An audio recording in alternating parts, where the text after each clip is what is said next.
कधीच नाही चुकणार तुमचे फेवरेट टीव्ही शोज झी5 सोबत, तेही एकदम फ्री।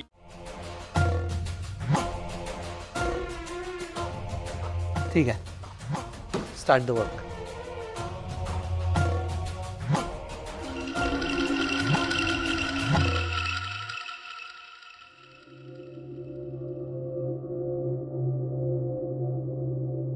रीमा, काय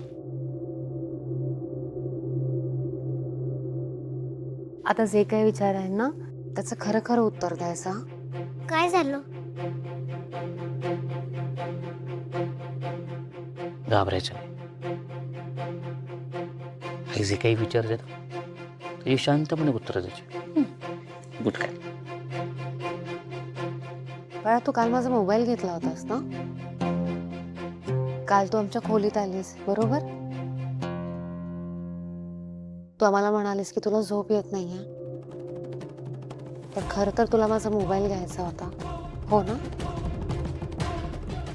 बोल ना रीमा, काय विचारते आई? बाळा, तुला कोणी फोन आणायला सांगितला होता?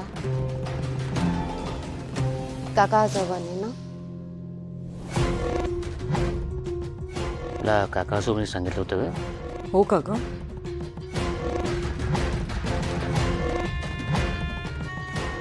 रीमा, रीमा, बाळा रडायचं नाही, अजिबात रडायचं नाही। रीमा नाही, तू गुडगल आहेस की नाही?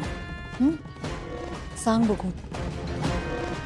ए बाळा, बोल ना। आई काय विचारते उत्तर दे। तू सारखी का ओरडतेस मला? अरे राजा, मी ओरडत नाहीये तुला, मी फक्त विचारते।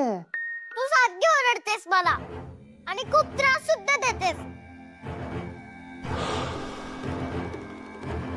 रीमा, रीमा, रीमा, मी स्वतः बघितलं रीमाने काकांकडे फोन दिला होता। त्यांनीच तिला फोन आणायला सांगितलं असणार।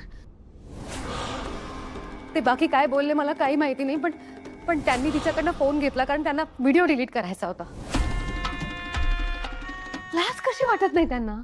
एका लहान मुलीला खोटं बोलायला लावतात, तिला तिच्या आईची खोटं वागायला लावतात। मला माझ्या मुलीपासून तोडायचा प्रयत्न करतायत ते। नेत्रा, अशी घाबरून जाऊ नकोस।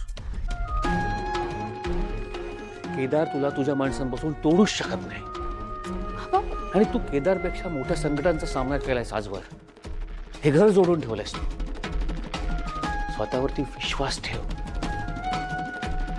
रीमाला या सगळ्यातून लवकरात लवकर बाहेर काढावं लागेल, नाहीतर खूप काहीतरी भयंकर घडेल।